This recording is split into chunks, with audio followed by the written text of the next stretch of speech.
Alrighty. So, the plot thickens. I was a little late tonight, but I also worked a late shift tonight. So it took me a while to get here, get cleaned up, get changed into something other than work clothes, eat something, take care of the necessary businesses, and settle in for working on this project tonight. So, Roger Rabbit. I think where we left it off last night was, and just to recap for anybody who's joining me late in the process here, previously I had taken a list of fictional franchises and broke them down for ideas or premises, and then wrote entirely new works inspired by those works. And then I had a computer crash, which ate all of that work. But that's cool. I've got the videos for doing it that I am refusing to go back and review, because going back and reviewing them would get me how to refine what I've already done. But one of my arguments has always been that if you give any two artists the same material to start with and ask them to make something from scratch, they will get entirely different results. I'm doing the same thing, except for I'm playing the part of both of those artists. So the first me to create something off of these stories created something inspired by Roger Rabbit and a few other works. And I don't remember, I think now a month or two out, what those ideas were in many of the cases. So, given the same prompts, what will I create the second time around? And that's where we are. We've done Ghostbusters, Teenage Mutant Ninja Turtles, and right now we're on Who Framed Roger Rabbit. I don't recall specifically where we ended up last time with Who Framed Roger Rabbit.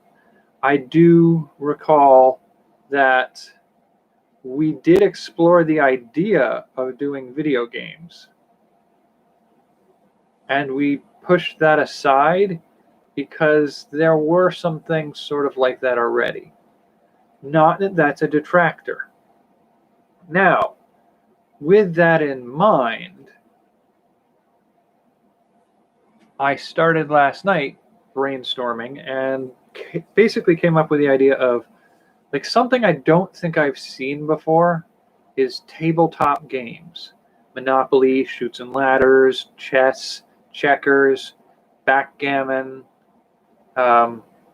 poker, blackjack, roulette, like genuine tabletop games. Games you can play on a tabletop with other people. So card games, board games. Some of them are going to be, I don't know if you would count things like Pictionary, but I'm using those instead of cartoons. So in Who Framed Roger Rabbit, there's Toontown. That's an important factor. And if Toontown is under threat of being invaded,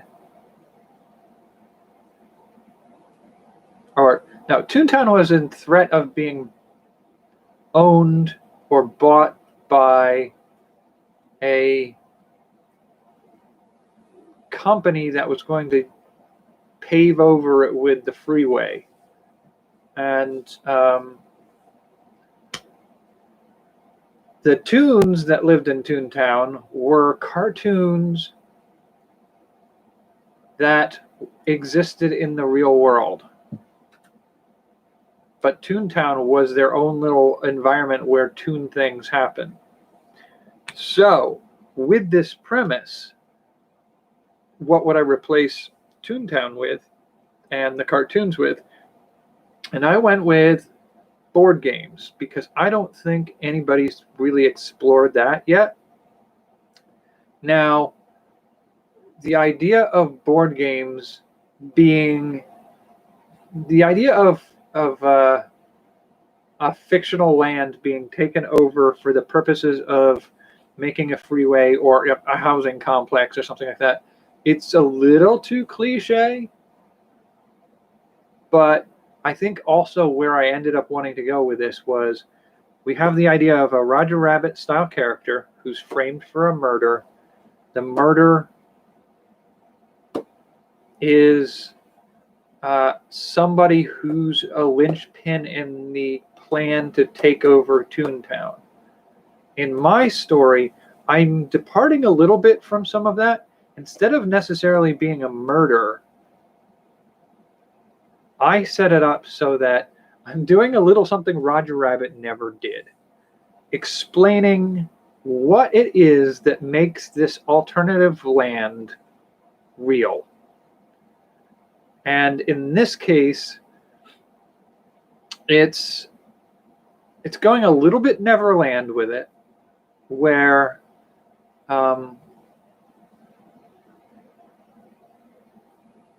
the idea of these games is hatched in the minds of children and game players. So if you have basically these,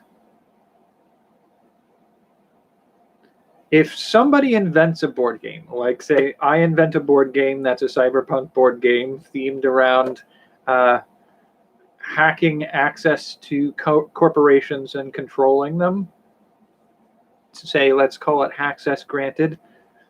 Let's say we created it a year ago. So if I create a game like that,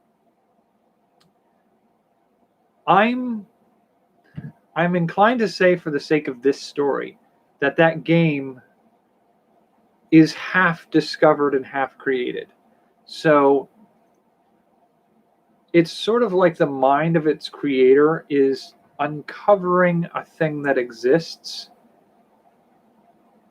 and opening that to reality.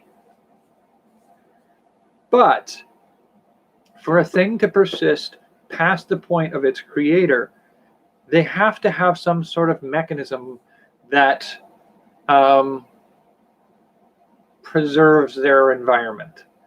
And so with that in mind, I built around this idea of maybe there's like a crystal or a gem or a trophy or a sacred item for each game or game type that makes them real.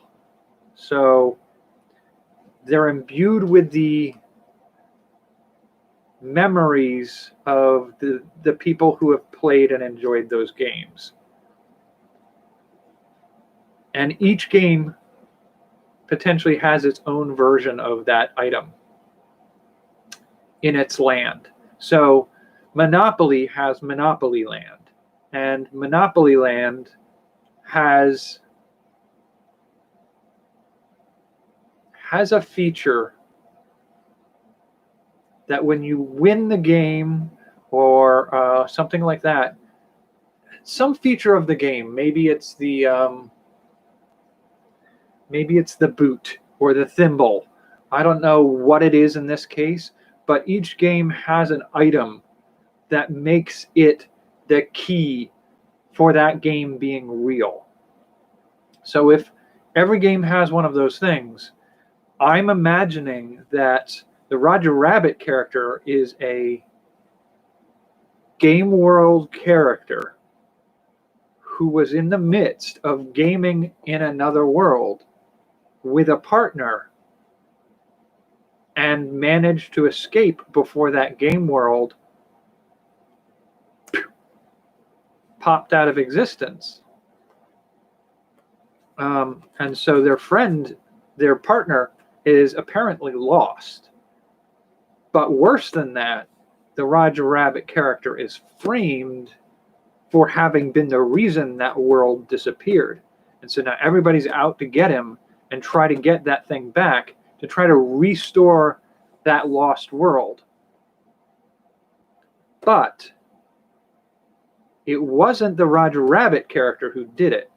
It was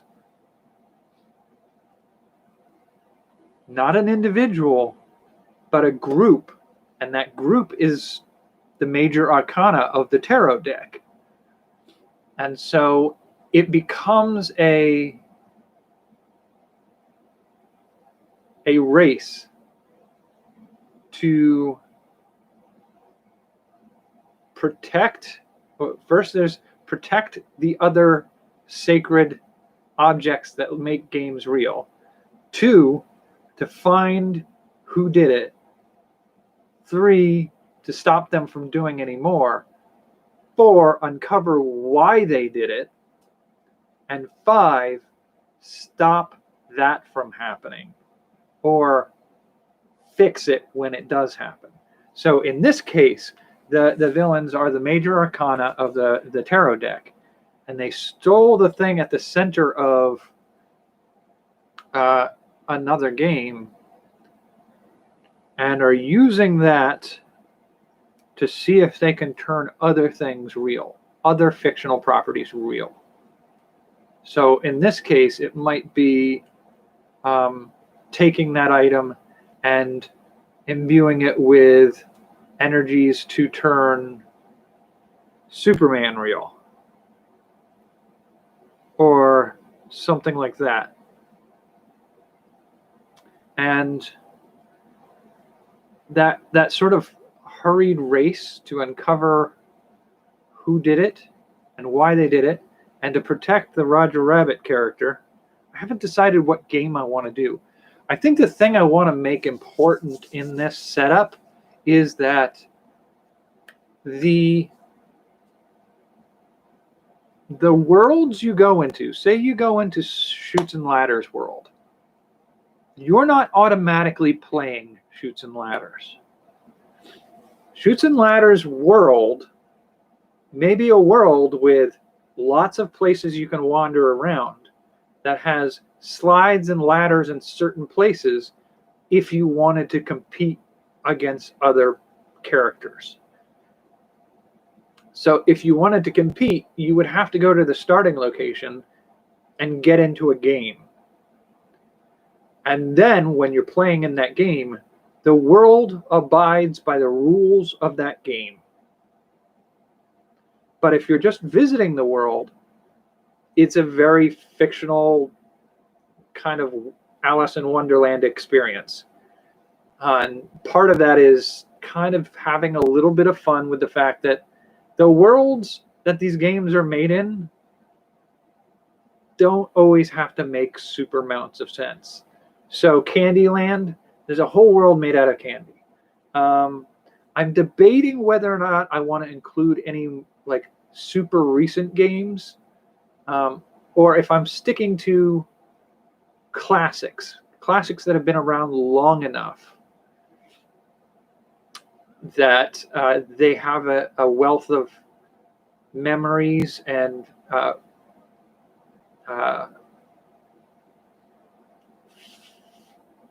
fans, I guess, to keep them alive. Now, the thing that keeps this space alive, I think, is going to be another key factor. Because if we're imagining Candyland has a central Emerald City location that's not part of the race necessarily, but is remembered well enough by all the players that it becomes a focal point for that concentrated memory and fun had with the game. If you have something like that, it's going to be an item within that. It's going to be a pair of ruby slippers for each game, essentially. And you track down and you capture that item. The memories of the gameplay and the fun had with the gameplay doesn't disappear when that's removed, but the game world stops being real. But if you have a game like Backgammon, where not a lot of people in the world play it, if everybody just stopped playing it tomorrow and people just didn't really remember it, the fact that it has existed and has built a battery of the charge that allows it to remain real in our world means that it can stay. But if you remove that battery, it'll disappear. And you could rebuild it again by getting the interest in the game going again and making it real. I feel like I have to invent a story around what made the ability to create those objects that anchor those fictional worlds in ours. Because if we're going to take it that a character from the major arcana is going to steal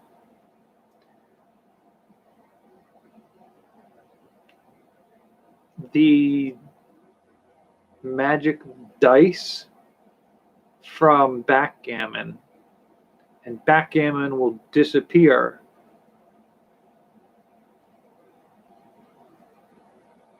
those dice would not necessarily remain dice once moved from the backgammon world. And the major arcana character who has stolen that item intends to use it to free, and in this case, I want it to be their intent is to create chaos and destruction in the real world.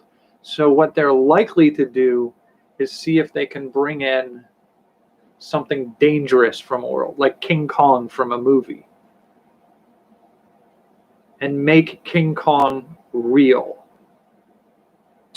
So if they did that, what would the item would turn into something. And you wouldn't make King Kong specifically real. You would make, I want to say,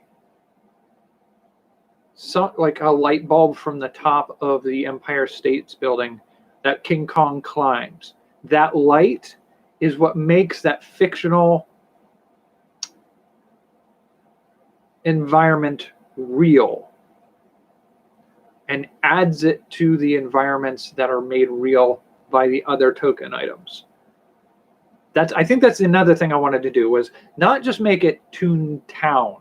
I don't want to make it a town that you drive through the gated community front door and it's a whole town within a town. It's not Chinatown. What I kind of was thinking of doing with it was making it sort of like an island, and that's another aspect of it that refers back to Neverland. Neverland in Peter Pan was referred to as an island whose dimensions were exactly what you'd expect from the conglomerate imagined realm in all the minds of all the children in the world. It's the place where their dreams happen. And so the coast is exactly as long as a dream is. And so it's sort of like that's the idea of an island continent, a small island continent that is somewhere outside of the minds and the ability of most people to find easily. But in this case, I want the board game, the tabletop game continent to be like little kingdoms and environments, and the scope of them spreads out the more games there are that are made real. And so this possibility of stealing the thing that makes one part of it real and having that part evaporate from wherever it is in the scheme of things, and then having somebody use that item to bring in King Kong's New York City, or a Kong Island, or whatever you want to make it. That appears connected to the main environment where all the other games are real. And that hazard is a hazard to the game world as well as our world. And I feel like the important thing to make that work was maybe not do a whole island, to do it as like a peninsula. Where would you put that peninsula?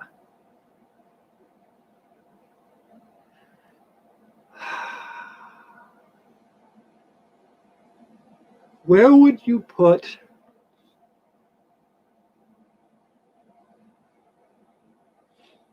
because I think the other important thing to keep in mind is if you wanted to sow chaos in the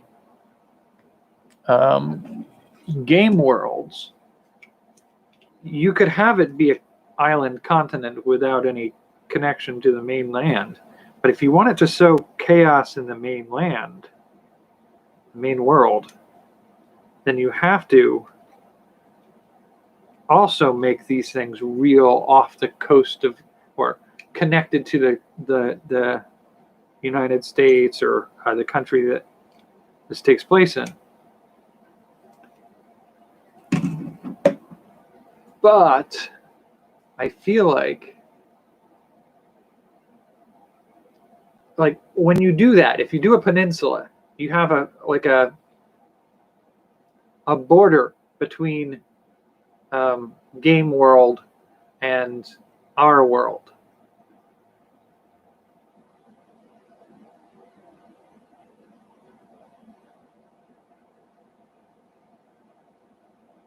And that border is sort of the choke point. If you're a major arcana character and your goal was to create, actually, if your goal was to create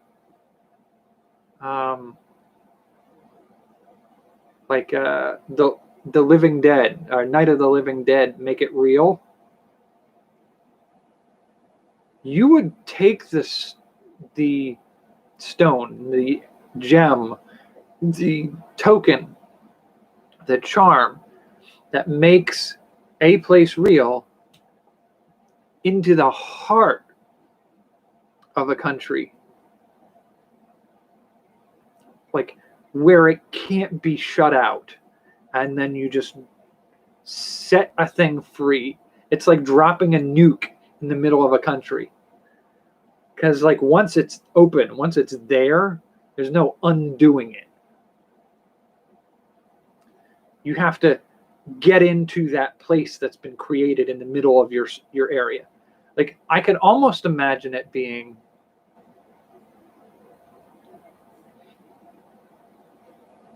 like, I feel like the way to do this is have them be sort of like wormholes where you walk into them from any direction, and there's a bigger place on the inside of it than on the outside.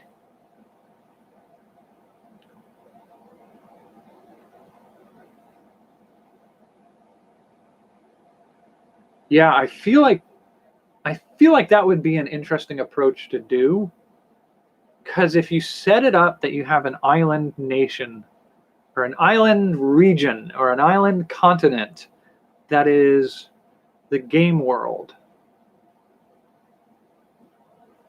then if they were objects that could be used to make those things real, those objects could be literally built into, honestly, like a single room. Like every wall in this room, if it had an object mounted to it, could open a whole world from that wall. And so if you did that with basically a Stonehenge-like structure, where each pillar within Stonehenge, or the Parthenon with all the pillars, each representing an individual doorway to a game world,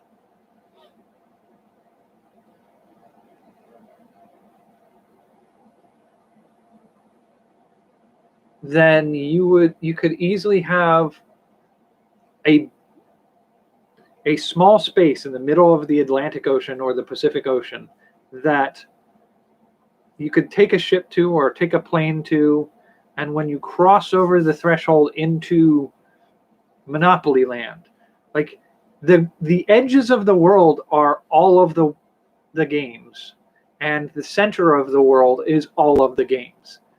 It's sort of like a Mobius strip or a Klein bottle. There's no edge and center. They're all the edge. They're all the center. They're sort of stacked on top of each other.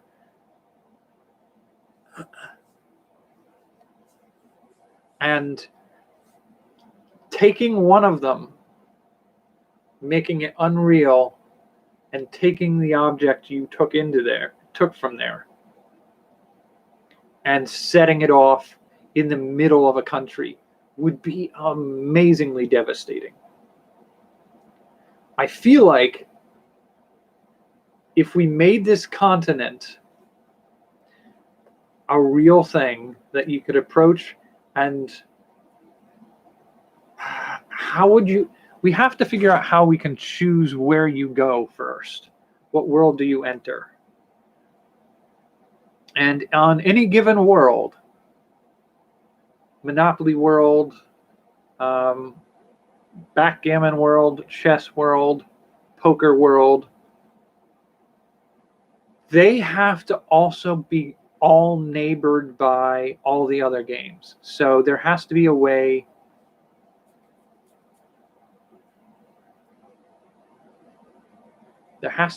to. Okay, so here's what I'm thinking. You have to basically, like, when you're approaching Game Island, I guess we'll call it, it's not an island. It's a sphere with, well, not a sphere, a buckyball, a Buckminster Fullerene, with all the little facets, all the little atoms of each part of it being tennis or baseball sized. And they're conjoined into a giant floating ball of spheres, sort of like the nucleus of an atom. And as you approach, you can see all the different worlds that you can pick one and enter it. And in each one of those worlds is that exact same ball at the center of something. And at that center, or along the edges, you can pick another world to enter.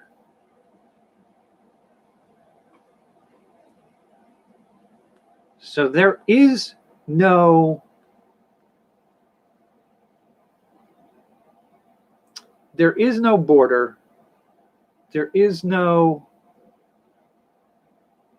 like, the reason I wanted to set up a border and limit the number of worlds that are key is because when you have the major arcana, you have 22 viable characters to be villainously attempting to seize one of these facets from this central nucleus,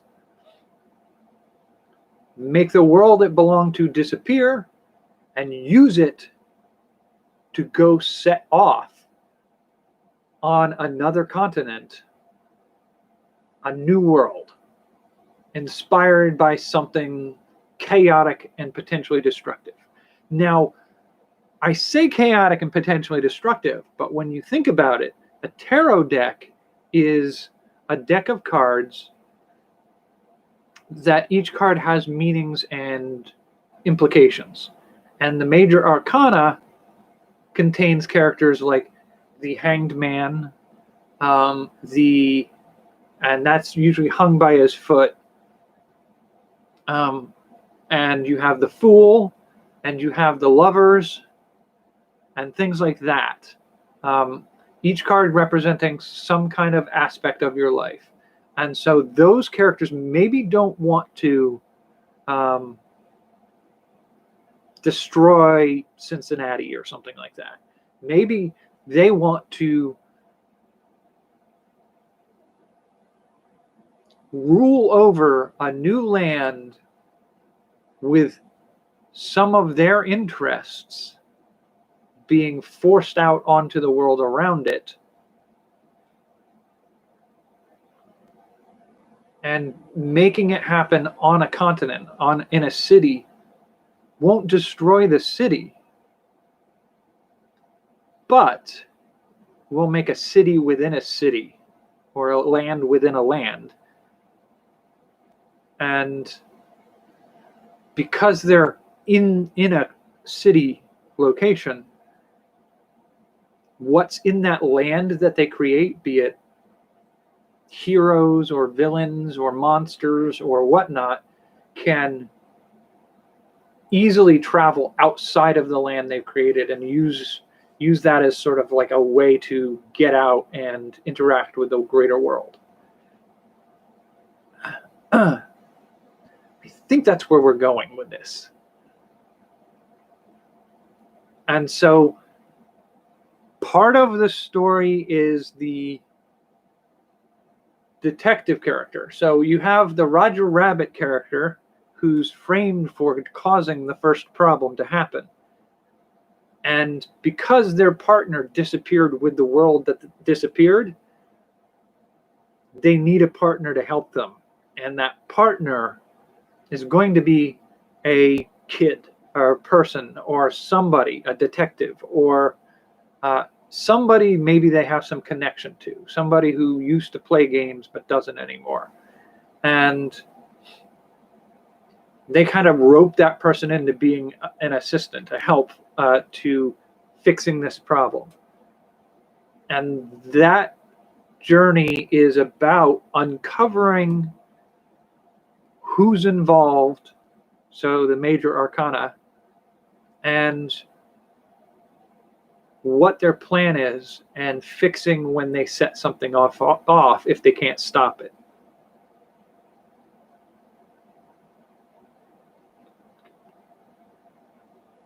So you've got to build a character who's given up on playing games or something like that, sort of an embittered character, a Roger Rabbit style character, and I have to build a mystery and a plan for each of the major arcana cards. This is sounding more and more like an adventure I could do for a role-playing game, honestly. Like, you have 22 missions that you could go on.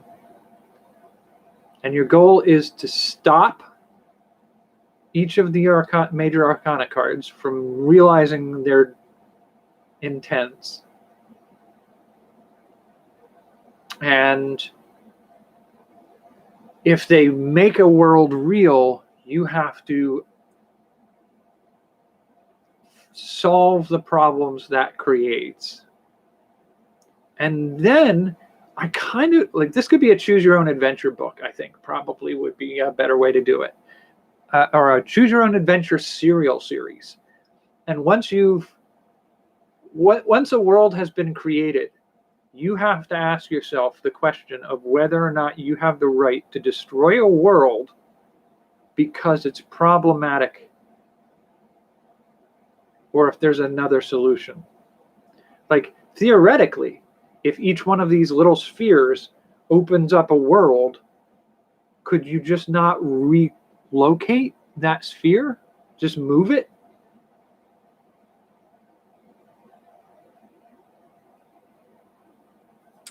But you have to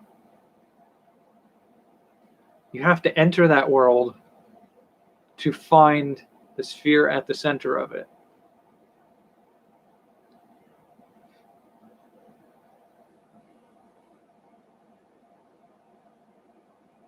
No, because if I took this sphere for Backgammon World and created Teenage Mutant Ninja World, and I created that world in the middle of Chicago, you could go to Chicago, go to the warehouse, and at the center of that warehouse is the sphere that is the doorway to Teenage Mutant Ninja World. But I can't touch that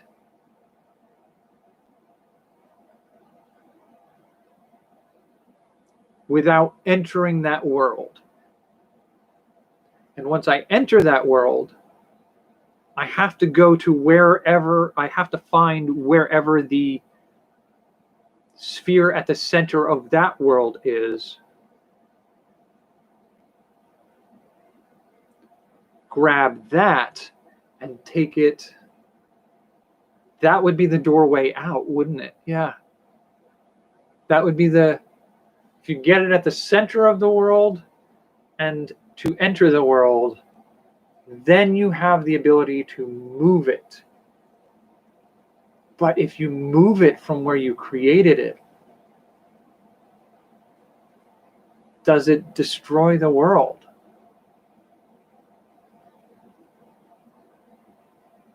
There has to be a trigger to end the world. I think that's what we need to do. So if you have Monopoly World, and that's where Roger Rabbit's friend was. Roger's friend was playing with him in Monopoly World. And Roger left because he had to go do something. And then somebody took Monopoly World. They still have the option to recover Monopoly World and all who are in it before the person who took it can wipe it clean and use it to start something else.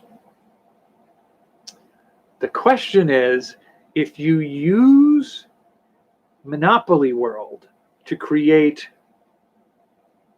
Jurassic Park World, do all of the life forms that existed in Monopoly World become the life forms of Jurassic Park World? That's not a bad idea. I kind of like that. So if we do this, you have essentially like if you succeed at stopping a major arcana character from turning Monopoly World into something else, you save that world, you get back into it, and you can rescue Roger Rabbit's partner. And if you fail to stop them from using that to establish a new world, then that new world might very well end up with Roger Rabbit's character, our partner, is the T-Rex. But they won't have the memories of the partner. They will just have sort of like the soul of the character. So nobody dies. But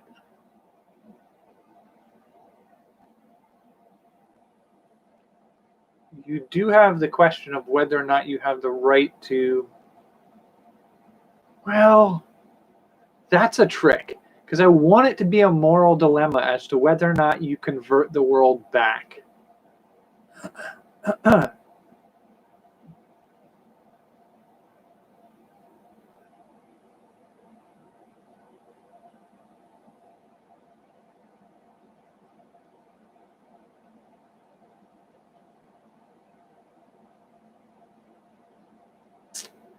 I have to think about that one a little bit.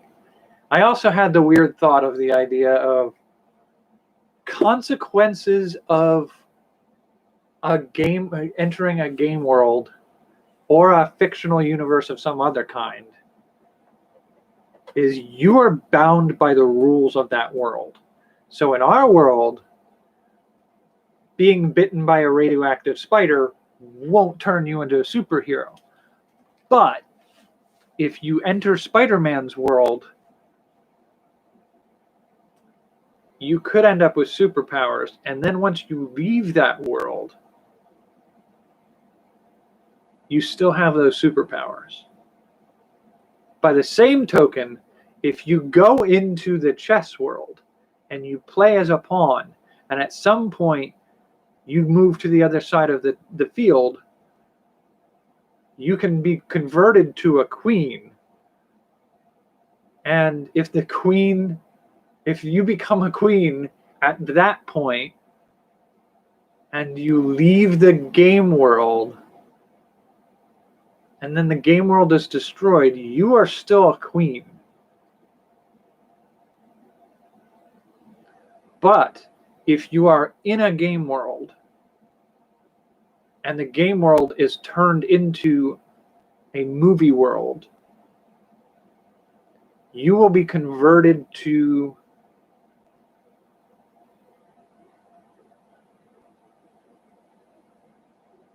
into a character in that movie world, even if you were not a character beforehand. I think that is going to be the deciding factor. The consequences of what happens for those who cross the boundaries of those worlds is the deciding factor of whether or not it makes sense to try to turn those worlds back. And honestly, there's no reason why you can't establish the major arcana characters as the rulers over those worlds in a fashion, or the keeper of the hidden object, and making it a sort of capture the flag. But if they disappear, if they decide they're going to disappear and you can't ever find them, you don't have the option of changing that world.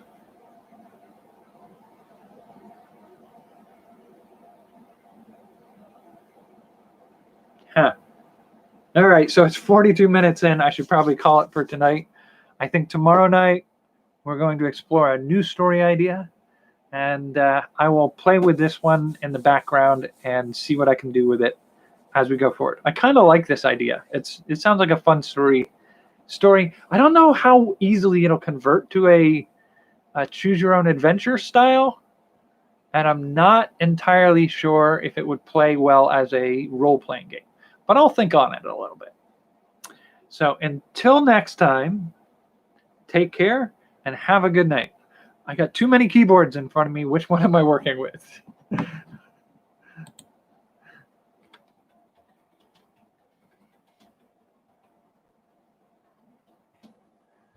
Yeah, I got the AC blowing hard.